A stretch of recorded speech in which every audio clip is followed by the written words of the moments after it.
Hebreus capítulo 10,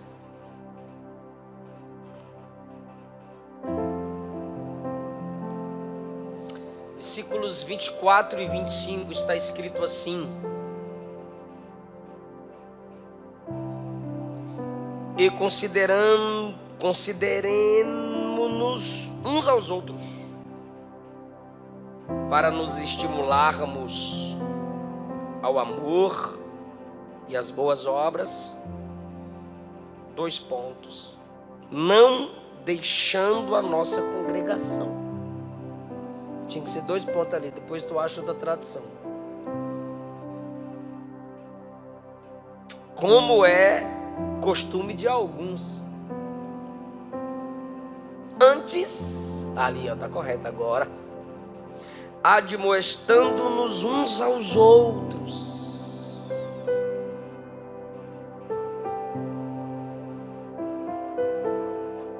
Continua lá, irmãos, depois das reticências. E tanto mais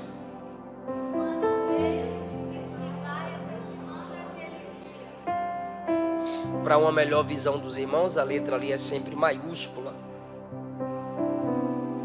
mas na de vocês é um texto contínuo de letras minúsculas, e a palavra dia está com D maiúsculo.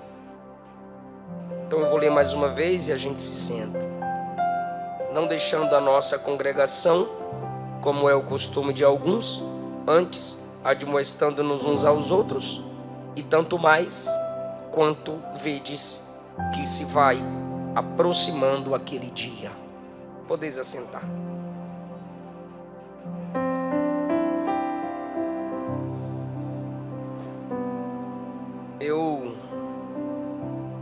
Deixa eu achar uma outra tradução aqui.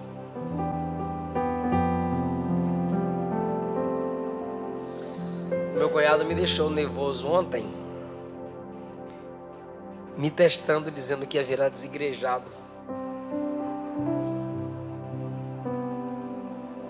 Não deixa pregador nervoso, não.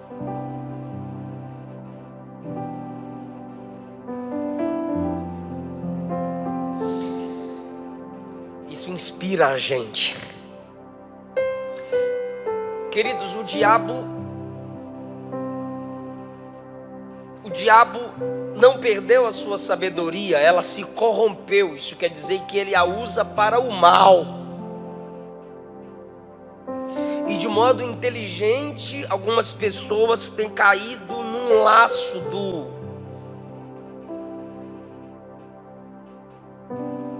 viver sem comunhão com o corpo de Cristo, sem fazer parte de uma igreja local. Desigrejamento. Enquanto alguns são templocêntricos, que só adoram naquilo que chamamos de templo, alguns são destemplados e assim acabam pecando. Deixar de congregar é pecado. Perceba que há uma ordem bíblica. Não quero que sejam palavras minhas, eu quero apenas repetir o que a Bíblia diz. Eu ainda quero chegar nesse nível de pregação. O versículo 24 diz: consideremos-nos uns aos outros. Está nos instruindo a pensarmos uns nos outros. Isso só é realidade se tivermos humildade, altruísmo, entendermos o que é evangelho. Consideremos-nos uns aos outros. Eu não congrego apenas por mim, eu congrego pelos outros.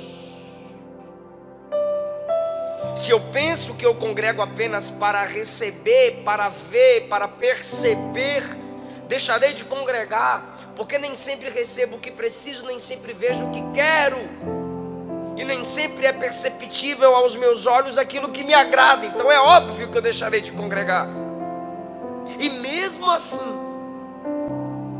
eu tendo tendo essa tendência de querer receber, de querer ser agradado, a Bíblia insiste em me ensinar: considere uns aos outros. A outra tradução, NTLH, e de NTLH, a nova tradução na linguagem de hoje, diz: pensemos uns nos outros, a fim de ajudarmos-nos, nos estimularmos. A gente congrega para estimularmos uns aos outros. Hoje eu falei com a Bárbara para falar com os meninos: vamos cantar ao Senhor hinos que lembrem-nos de que precisamos de um avivamento, de uma renovação. Ou a gente experimenta um avivamento, ou a gente experimenta um sepultamento. Então não tem como a gente cantar: deixa queimar, não apaga o fogo. E Paulo diz aos Tessalonicenses capítulo 5: não apague o espírito. Nós pedimos, nós clamamos, acende a chama em nós. E eu tenho pregado ultimamente isso aqui para vocês.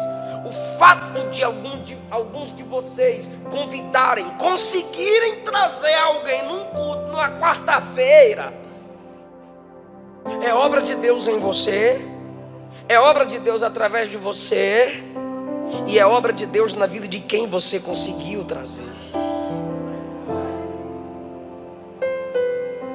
Porque a gente se empolga com Pedro, Marcos. Pedro prega e quase 3.000 almas se convertem. Mas Pedro só ganha 3.000 porque André trouxe Pedro a Jesus. Os homens de Cafarnaum trouxeram o paralítico a Jesus. Então, entenda, pensem uns nos outros para nos estimularmos. Eu estimulei vocês, vocês vindo aqui me estimulam. O louvor nos estimula, nos ajuda a viver conforme Deus quer que vivamos e nos comportemos no culto ao Senhor. E nós ajudamos uns aos outros ao amor e às boas obras. Isso é igreja, isso é culto.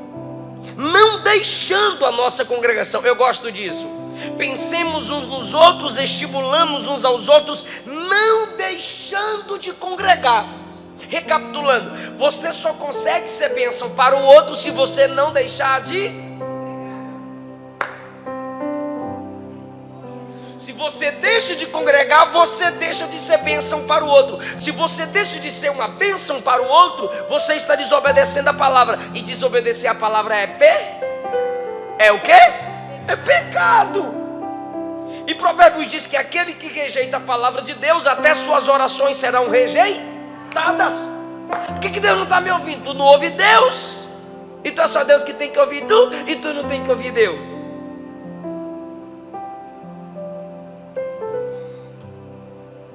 Não deixando a nossa congregação. Por que a nossa? Porque para aquele povo ele estava escrevendo a outras. Essa é a nossa. Daqui a pouco eu chego nisso aqui. A gente usa expressão assim: minha igreja, estou indo à igreja, estou indo para a igreja. Aí os desigrejados comentam lá embaixo assim: ajuda aí, Arnaldo, como é que eu vou para o lugar que eu sou? KKKKKKKKKKK. Porque o kkk é o argumento do tolo.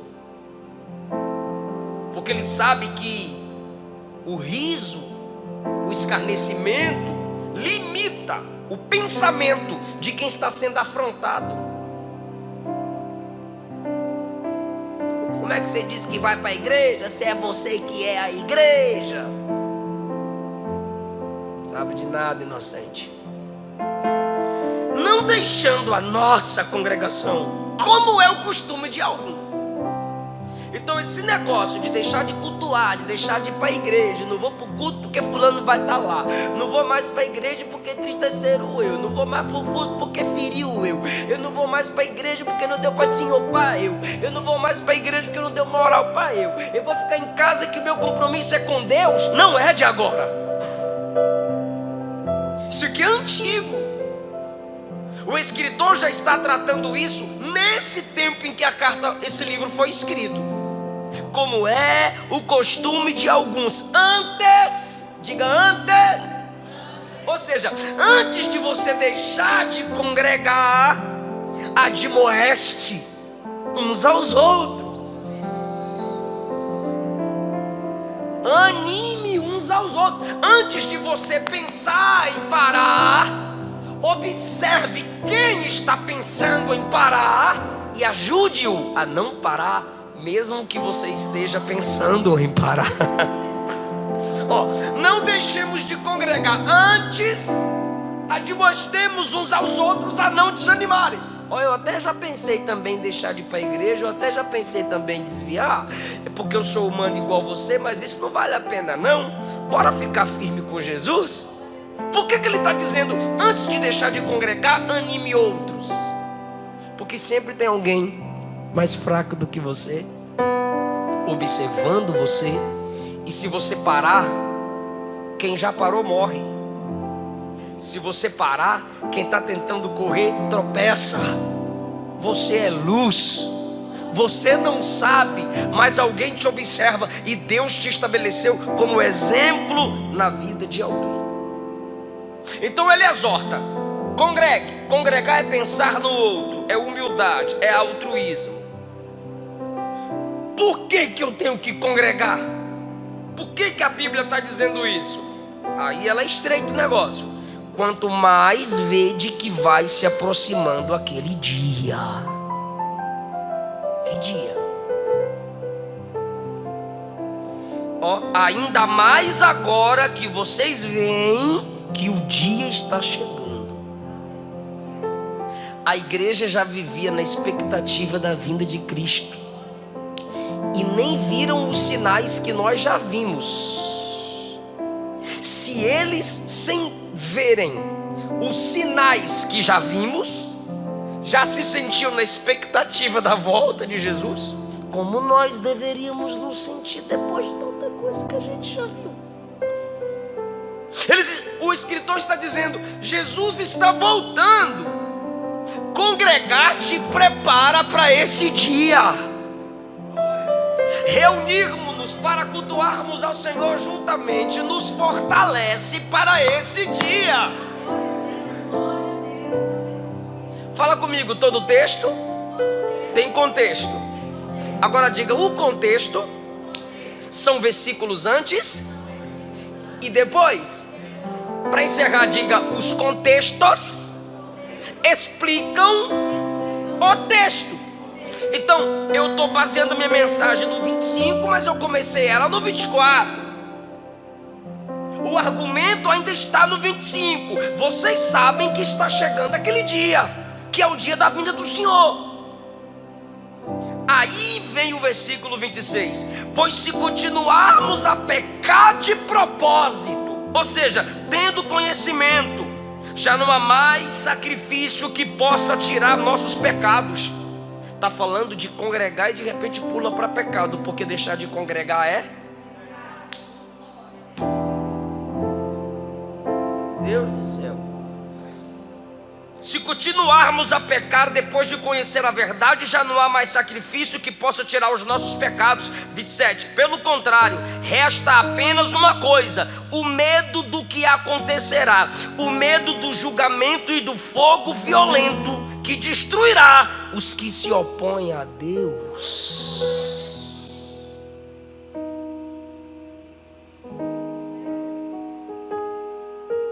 Dito isso, vou usar meu esboço e a gente argumenta, explica, aplica e encerra. Alguém já disse: é possível que alguém pense ser cristão e entretanto abandone o hábito de congregar-se para render culto com o povo de Deus na casa de Deus no dia de Deus. William Barclay, um escritor dos anos 1907 para cá. Olha o que ele disse no tempo dele: é possível que alguém pense que pode ser cristão sem congregar.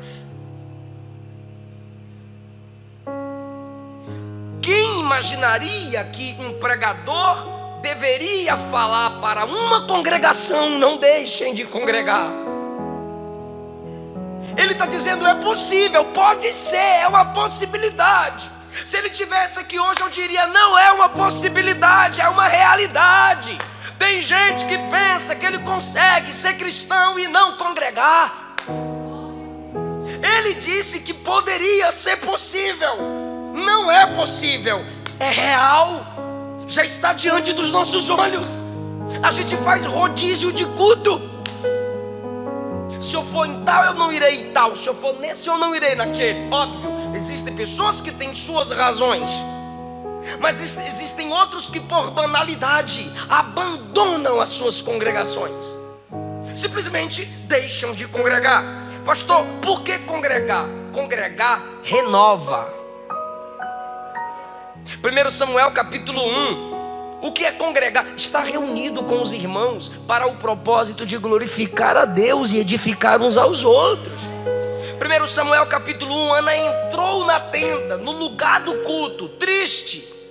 Ali ela chorou, ali ela orou, ali ela cultuou, ali ela serviu, ali ela ofertou, ali ela recebeu a palavra do sacerdote Eli. Aí diz a Bíblia, quando ela voltou para casa, acabou o culto, olha o que diz o texto, 1 Samuel capítulo 1. E quando saiu do templo, o seu semblante já não era triste.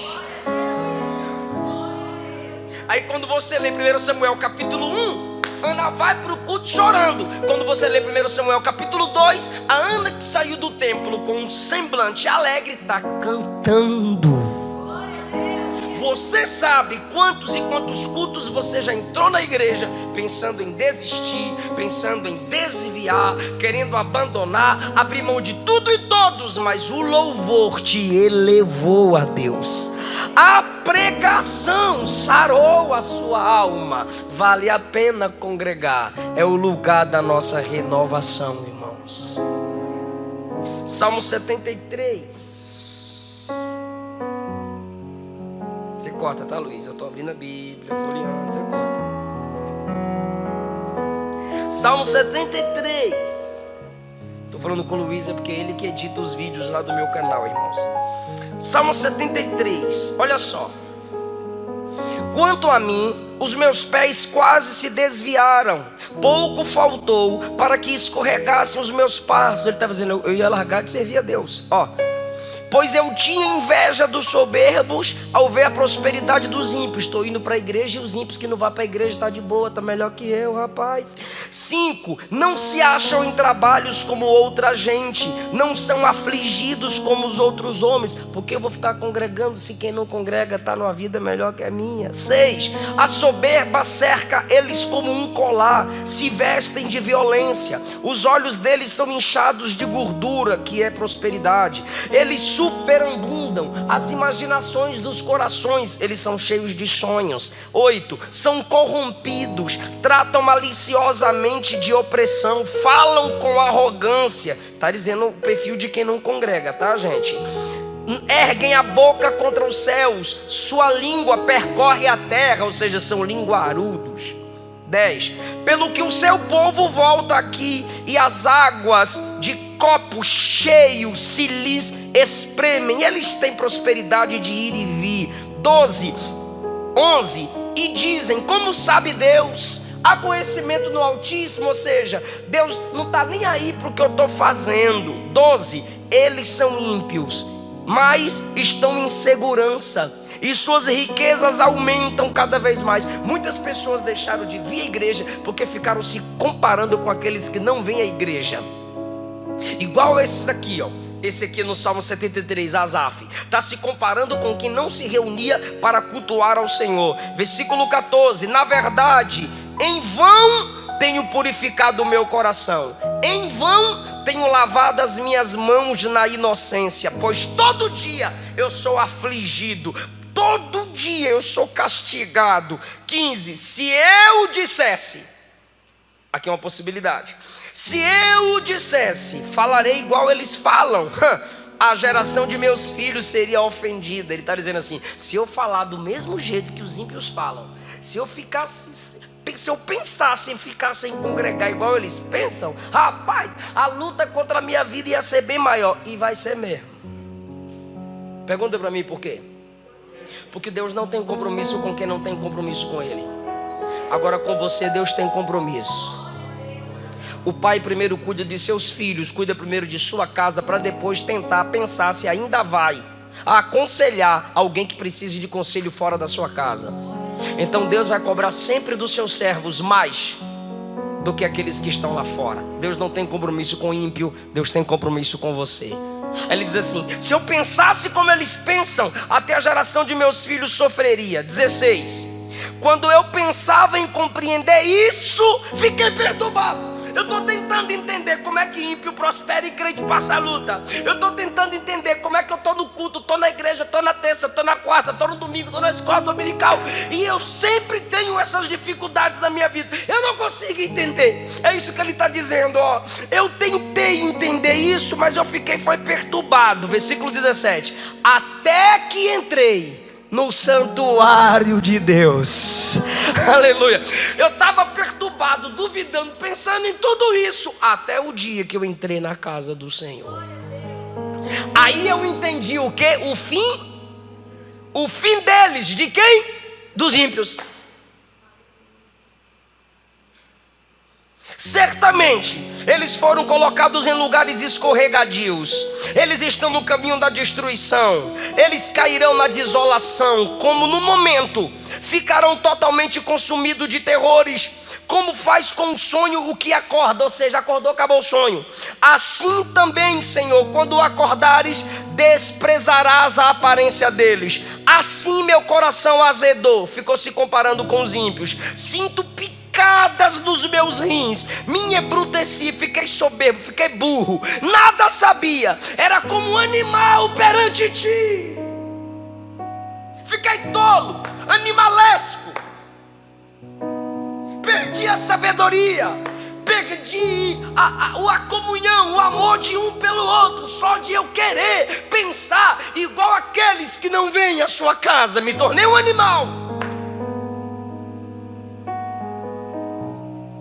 Meu Deus do céu. E ele diz assim: todavia eu estou de contínuo contigo. Irmão, eu vou repetir. Todavia eu estou de contínuo contigo. Sabe o que é todavia? Apesar de tudo isso, eu estou sempre contigo. Não abro mão da sua presença. Quando você pensa que Ele é quem se sustenta na presença de Deus, Ele completa. O que está escrito lá? Tu me seguraste pela mão direita.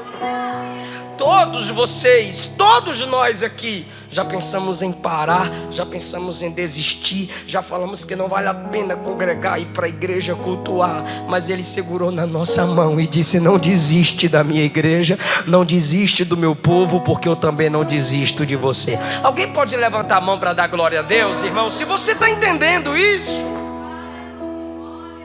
agora é que é lindo. Guiar-me-ás com teu conselho, e depois me receberás em glória. Converteu. Que dia que ele converteu? Até o dia em que entrei no santuário. Então depois que ele entrou no santuário, tudo mudou. Irmão, a casa de Deus é o lugar da sua renovação espiritual. O lugar onde o povo de Deus se reúne é o ambiente da sua renovação espiritual. Então diga: congregar me renova. Segundo lugar, diga: congregar me torna útil. Irmão, como é que você vai revelar sua utilidade sozinho? Lembra do texto base para a gente ser bênção uns para os? Isso quer dizer que você é útil. Tem gente que tem utilidade sem intimidade. Ele é útil para as pessoas, mas não tem intimidade com Deus. E tem gente que tem intimidade com Deus, mas não é útil para as pessoas. Ele ora em casa, ele lê a Bíblia em casa, fala lá baixar em casa, mas ele não é bênção para ninguém. E não pode ser um nem outro. Você tem que ter os dois: utilidade e intimidade. E ninguém será útil no reino de Deus sem ter intimidade com o Deus do reino. 1 aos Coríntios capítulo 12, 1 aos Coríntios capítulo 12, 1 aos Coríntios capítulo 12 é o capítulo dos dons. Capacitação espiritual da parte de Deus para que nós sejamos bênçãos uns para os outros. Agora, olha o que Paulo diz. Bora pular para o 14, que o 12 é a introdução. Para a mensagem não ficar longa, deixa eu escolher de onde eu começo. Capítulo do número 14, ok. Capítulo do número 14, a partir do versículo 12. Olha só. Quando você congrega, você se torna útil. Capítulo 14, versículo 12. Assim vós, como desejais dons espirituais, procurai abundar neles, crescer neles, ter mais dons, para a edificação da igreja. Às vezes você pergunta assim: pastor, alguém pode ter mais de um dom? É claro que pode, é só buscar e procurar crescer nos dons. Mas para quê? Para sua glória? Não. Para você postar o banner lá, o marreta de Deus, o xerox de Deus. Não, é para a edificação da igreja. Como é que você vai edificar a igreja fora dela?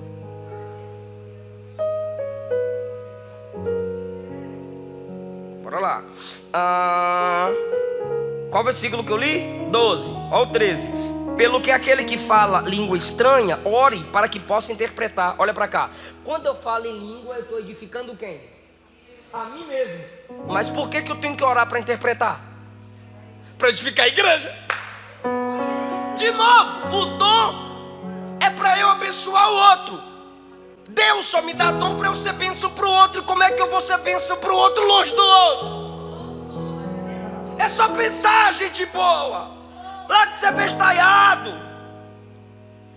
Versículo 14. Se eu orar em língua, o meu espírito ora bem, mas o meu entendimento fica sem fruto. Que farei? Versículo 15. Orarei com espírito, mas também orarei com entendimento. Enquanto eu falo línguas em oração, quem sabe pedindo algo a Deus, aqui na mente eu estou pensando o que eu estou pedindo diante de Deus, porque o Espírito Santo não rouba a consciência de ninguém. Cantarei com espírito, mas também cantarei com entendimento. Eu tenho que pensar naquilo que eu vou cantar também. 16. De outra maneira, se tu louvares a Deus com o espírito, como dirá o que ocupa lugar de indouto? O que é o indouto? Aquele que não tem o mesmo conhecimento que eu tenho. Indouto. Aquele que não tem o conhecimento que eu tenho. Ou seja, alguém não instruído. Se eu canto em espírito, como que o indouto vai dizer amém? Olha para cá, por favor. Eu vou cantar um hino para você. Vou cantar um hino diante de vocês ou com vocês. Põe dó maior, Luiz. Aí eu começo a cantar em língua estranha. Como que o indouto vai dizer amém? O louvor congregacional tem que ter a participação, no mínimo, do amém. Então a gente está louvando ao Senhor, e o indouto, que não tem o entendimento do que são os dons espirituais, como ele vai dizer amém? Como ele vai confirmar o que eu estou cantando? Se eu estou cantando só em espírito, se eu estou cantando só em línguas, como que ele vai dizer amém sobre a tua ação de graça, visto que não sabe o que dizes? Porque realmente você está dando graças a Deus bem, mas o outro não é edificado. Cadê o versículo? Meu Deus do céu. Tá. Mas o outro não é edificado. Irmão, até quando eu agradeço a Deus, quando eu canto ao Senhor músicas de louvor ao Senhor e gratidão a Deus, o outro deve ser edificado.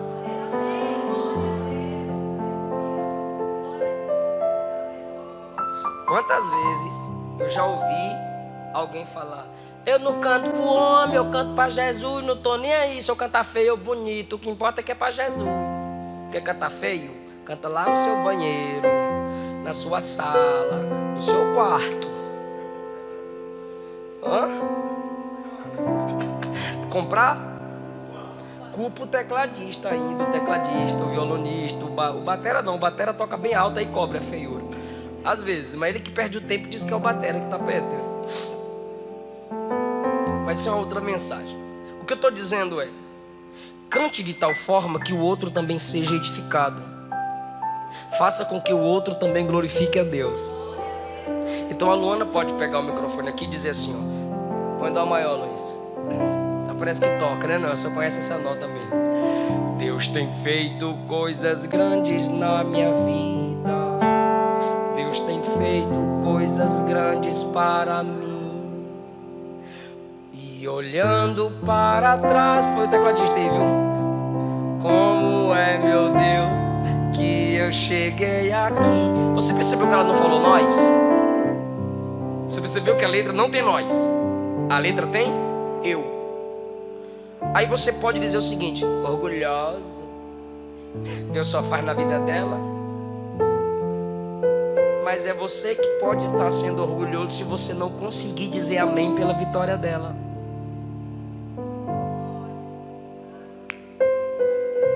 Então alguém pode cantar o microfone e dizer: chorei, caí, Deus me levantou e eu venci. Isso não te edifica?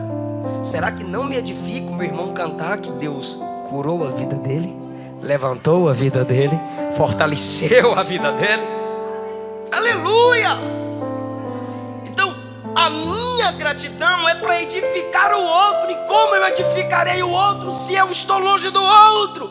Porque eu só vejo os defeitos do outro. Eu não vejo do outro a necessidade de eu ser bênção para a vida dele. O que é que eu faço? Você tem defeitos? Tenho, então vou me afastar de você. Está errado. Você tem defeitos? Tenho, então vou ficar aqui para te ajudar a melhorar, para te ajudar a ser alguém diferente. É isso.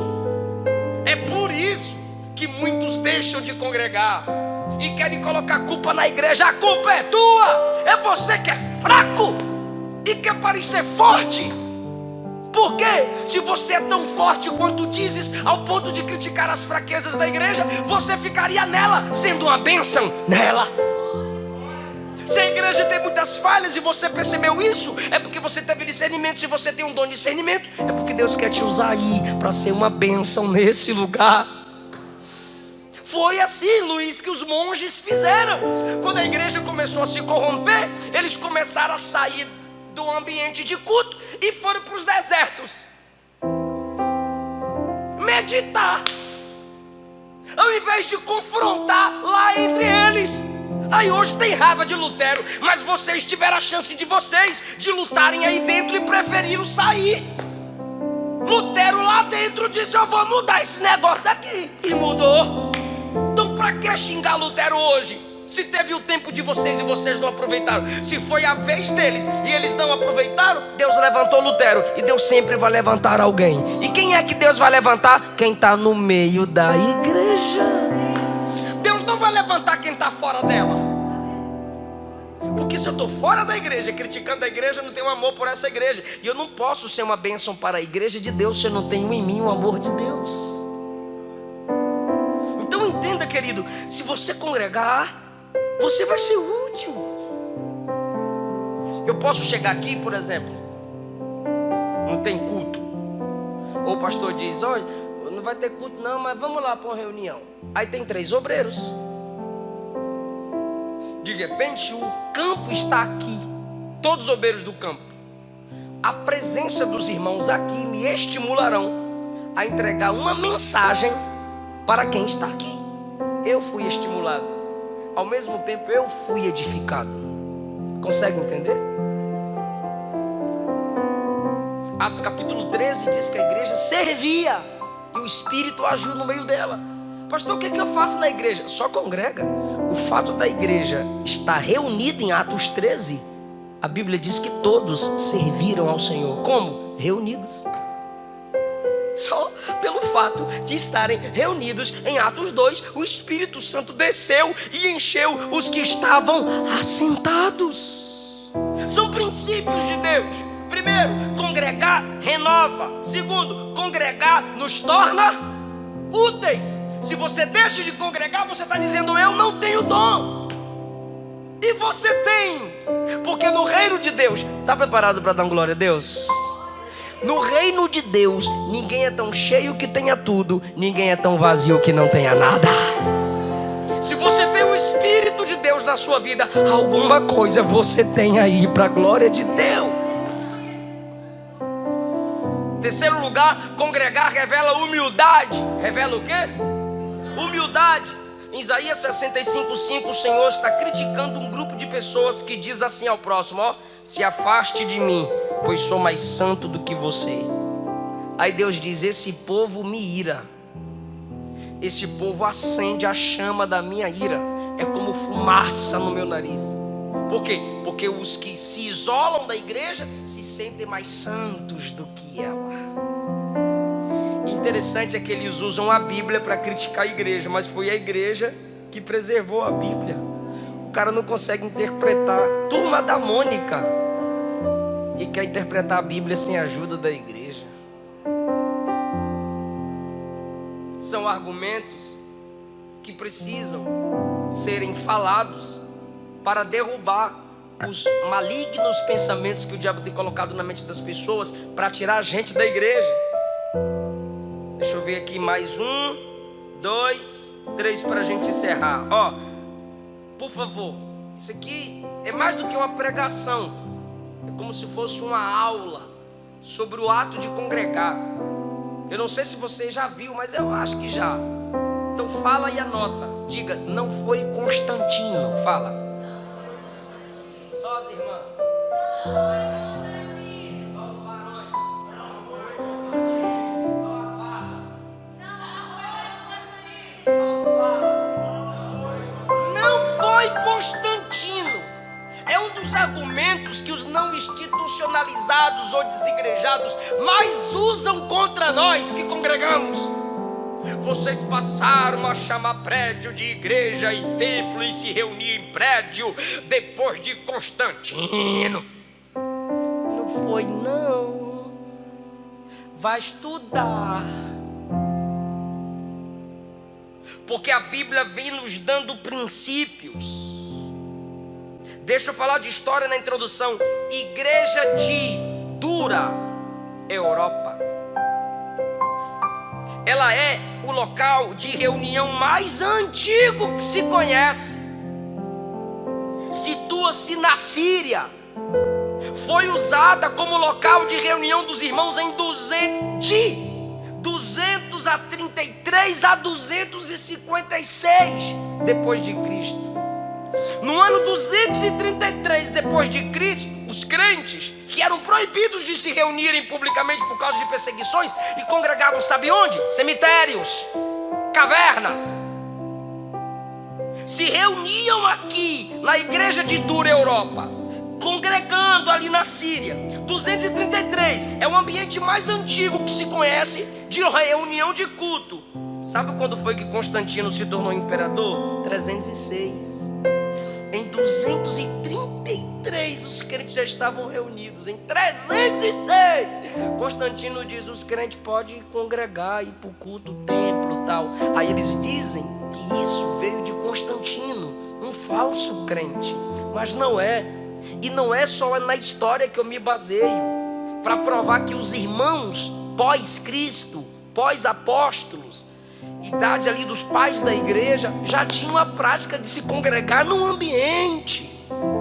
Bora para a Bíblia, bora então. Sempre foi o princípio bíblico, local fixo de reunião, gente.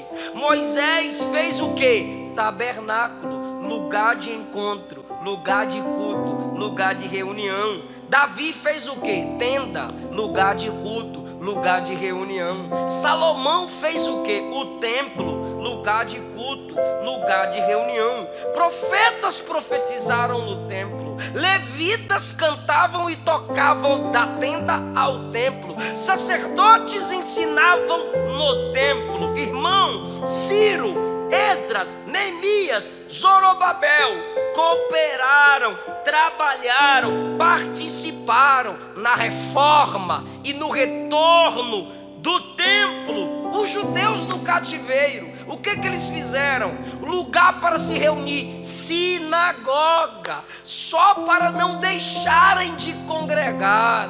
Aí sempre que eu estou pregando, surge alguém, se tivesse ao vivo, acho que está ao vivo aí, alguém pode estar perguntando: então me fala onde foi que Jesus congregou. Eu falo, onde tinha gente para ouvir a palavra, que precisava dele, ele estava lá no meio. Onde estiver 2 ou 3 reunidos em meu nome, eu vou estar ali. Tinha um ambiente na casa de Mateus, cheio de pecador. Jesus estava congregando lá, pregando a verdade. Na casa de Simão, fariseu, teve outra reunião. Jesus estava lá. Em João 8, que trouxeram a mulher adúltera, estava cheio de gente. Jesus estava lá. Com 12 anos ele já estava no templo. Aleluia! Ele reuniu os discípulos e estava lá. Depois que ele ressuscitou, os discípulos estavam reunidos, congregados, com medo, mas congregados. Jesus apareceu no meio deles e disse: Pai seja convosco. Jesus apareceu a primeira vez, Tomé não estava. Sabe o que Jesus fez? Foi na segunda vez, e Tomé estava na reunião. Aí olhou para Tomé e disse: toca aqui, toca aqui. Se não tivesse no culto, não ia tocar aqui nem aqui. Mas porque estava congregando, estava no culto, ali entre os discípulos, teve a oportunidade de congregar. E no dia que Jesus subiu, leia 1 Coríntios capítulo 15, de uma vez ele apareceu a mais de 500 irmãos. Olha que coisa linda, irmão. Jesus, 40 dias pós-ressuscitado, faz uma reunião de 500 crentes reunidos. A igreja sempre congregou. O povo de Deus sempre ficaram juntos, cultuando, um ajudando o outro, um exortando o outro, um levantando o outro pela mão. Irmão, então, pelo amor de Deus, não quebre esse princípio bíblico. Congregue, não deixe de congregar, não peque. Alguém está entendendo essa palavra? Que o Senhor restaure a nossa alma, limpe a nossa mente, limpe a nossa alma. É necessário estarmos juntos no culto ao Senhor. Deixa eu lhe falar aqui, mais um argumento que usam e tem que ser derrubado. É errado dizer vou para a igreja se eu já sou a igreja. Não, você não é igreja. Nós somos igreja. Não existe igreja no singular, biblicamente falando. Só existe igreja na pluralidade, na comunhão. Um povo que se reúne. Mas não precisa ser lá no prédio Assembleia de Deus. Para quem? Para Batista, Presbiteriana, Assembleia. Não precisa disso. Na sua casa? Pode. Na igreja? Não. No shopping pode, na igreja não. Então a praça pública é mais sagrada que esse lugar. Sua sala é mais sagrada que esse lugar. Aqui não pode, lá pode. É incongruente. Não diga vou para a igreja porque sou a igreja. Mentira, eu digo sim, vou para a igreja. Nós somos a igreja organismo. Eu vou para a igreja, organização. Olha o que Jesus disse: eu edificarei a minha igreja, singular, é o organismo vivo de Deus na terra. É o povo que só Deus conhece e sabe que não vai se desviar, que não vai tropeçar, que vai chegar na glória. Eu edificarei minha igreja, é o organismo vivo. Agora, diz a Bíblia, Atos e nas cartas, que as igrejas cresciam, se fortaleciam e se multiplicavam. A igreja no singular é a organização. A igreja no plural, igrejas, são organizações. Então tem o organismo, igreja no singular, eu edificarei minha igreja.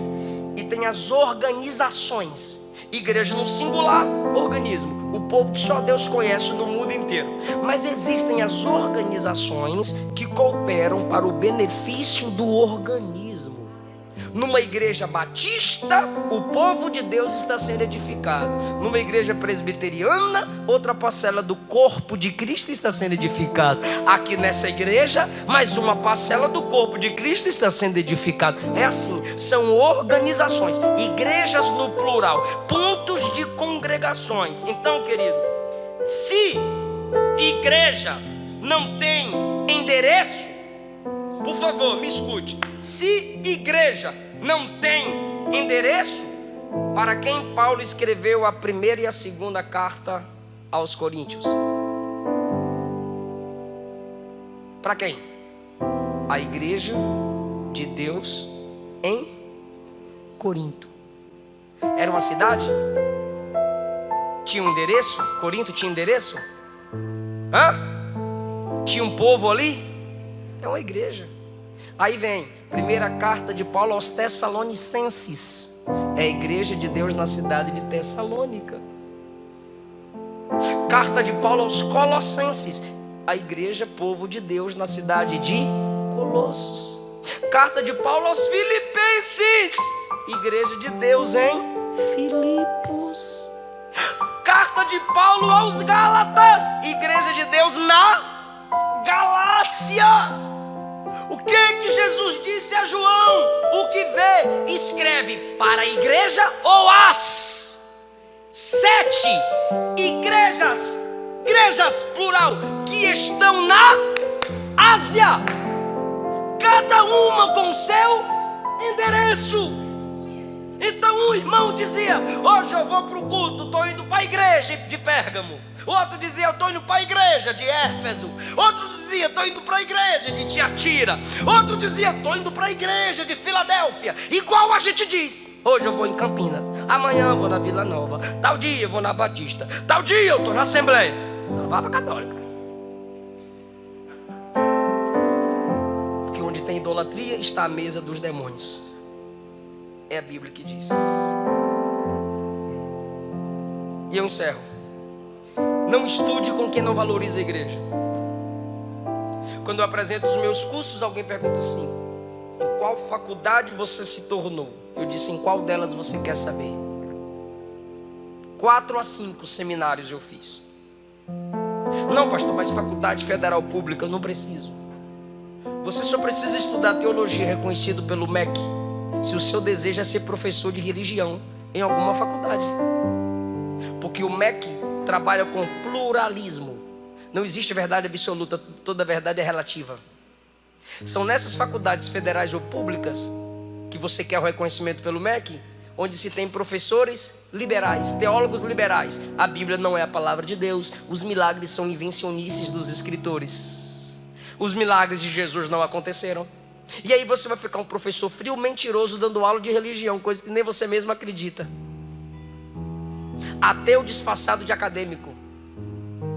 Agora você quer fazer a obra de Deus?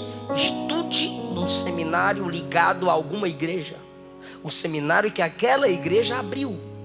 Pastor, eu sou da presbiteriana. Estude no seminário da sua igreja presbiteriana. Pastor, eu sou batista. Estude no seminário de sua igreja batista. Pastor, eu sou assembleano. Estude no seminário assembleano. Porque para você fazer a obra de Deus, você não precisa de MEC. Você precisa estudar a palavra num seminário ou congregar numa igreja em que tenha pelo menos um pastor que abra a Bíblia e te ensine as escrituras sagradas. As escolas dominicais são escolas teológicas que formam alunos que nunca se formam. Aleluia! Não estude com quem não congrega, porque todo o conteúdo bíblico e teológico da Bíblia é para quem tem conexão com a igreja. Deixa eu fazer uma pergunta para quem está comigo aqui. Primeira carta de Paulo e segunda carta de Paulo aos Coríntios tem conteúdo teológico, sim ou não? Mas foi uma carta escrita para as igrejas. Então você não pode estudar com quem não tem conexão com a igreja, porque o conteúdo bíblico nas cartas foram escritos para igrejas. Colossenses tem conteúdo? Tem, mas é conteúdo bíblico conectado a uma igreja. Colosso, Filipenses tem, mas foi a igreja em Filipos que primeiro foi edificada. Apocalipse, conteúdo para a igreja. Como é que você vai estudar a palavra que é para a igreja através de alguém que não faz parte da igreja? Tu tem problema.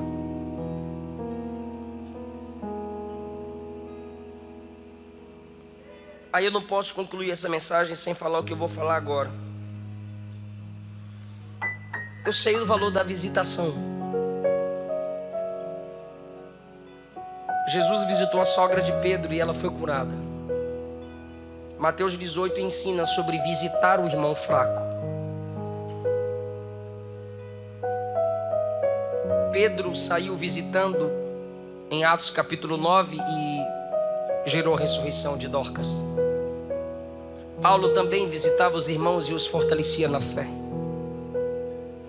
Mas Paulo também reclamou da ausência de quem os abandonou na cadeia. Paulo disse aos Tessalonicenses que o diabo impediu que ele chegasse neles. O diabo luta, irmão, para a gente não ter contato, para a gente não ter comunhão. Então eu sei o valor da visitação, mas escute o que eu vou lhe dizer. João Batista, último profeta do tempo da lei, último profeta do tempo dos profetas, estava na cadeia. Sua cabeça ia ser arrancada. O primo de Jesus. E Jesus não foi visitá-lo. Não diga que Jesus errou porque não foi visitá-lo. A cabeça de João tombou.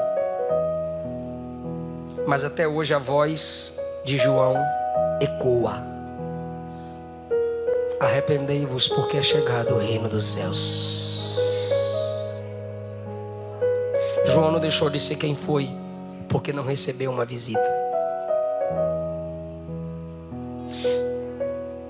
Em Atos 3 e 4, Pedro e João foram presos. Ninguém foi visitá-los. Mas quando eles saíram da cadeia, assim está escrito, ó, e eles foram até os irmãos. A mesma Bíblia que aprova e incentiva visitarmos uns aos outros, ela não ratifica o fato de você deixar de congregar porque não visitaram você.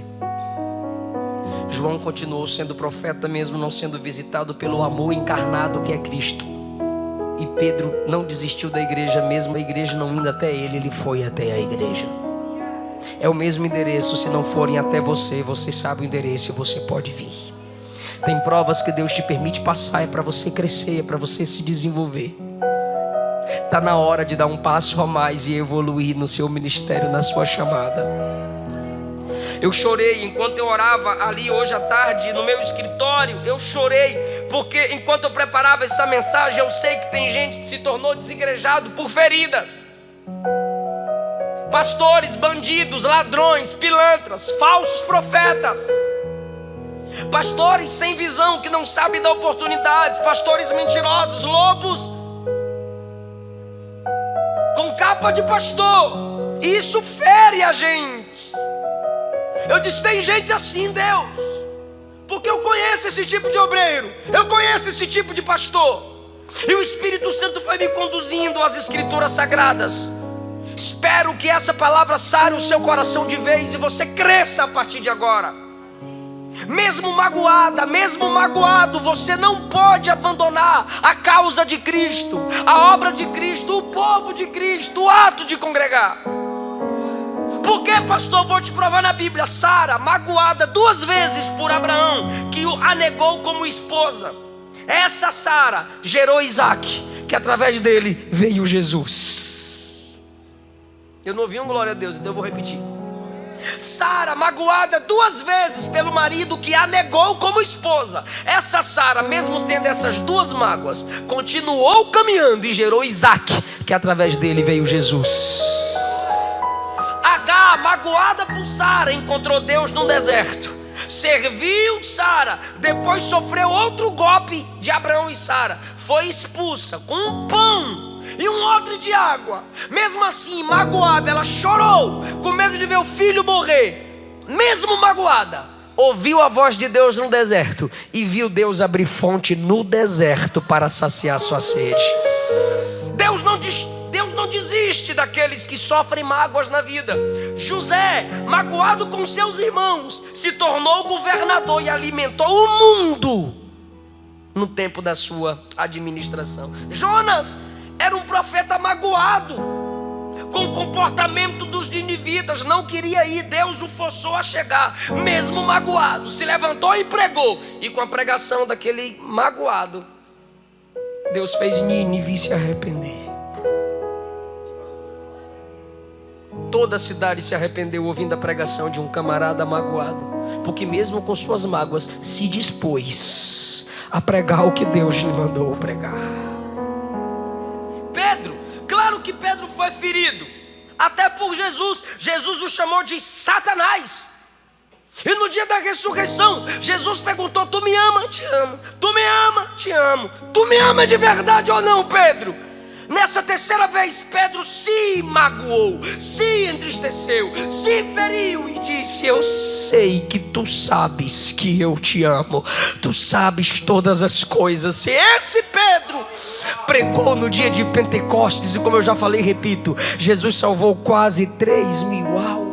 Magoado, mas cresceu na vida, cresceu o seu ministério. E João perdeu todos os seus amigos apóstolos, perdeu muitos amigos e familiares. Na ilha, isolado de tudo e todos, poderia estar com o coração cheio de amargura, mas apesar das mágoas, Jesus disse: abre os olhos, veja o céu e escreve tudo que eu vou te mostrar, e você vai edificar muitas e muitas pessoas. E Atos capítulo 1, antes de Jesus ser assunto aos céus, ele olhou para a igreja e disse: ficai em, até que do alto sejais revestidos de. Aí depois ele começou assim, ó: ser-me-eis testemunhas, primeiro em Jerusalém. Onde Jesus foi desprezado? Jerusalém. Cuspido? Jerusalém. Preso? Jerusalém. Esbofeteado? Jerusalém. Quando ele está subindo em glória e capacita os discípulos, ele diz: vocês vão começar em Jerusalém. Mas foi Jerusalém que nos feriu, Jerusalém que nos golpeou, Jerusalém que nos magoou. Quando você é cheio do meu espírito, você sara a terra que te feriu. Deixa o Espírito Santo encher você. Deixa o Espírito Santo te capacitar a tal ponto que, apesar das mágoas, apesar das tristezas, apesar das feridas, você não vai desistir do povo de Deus. Você vai fazer aquilo que Deus te levantou para fazer.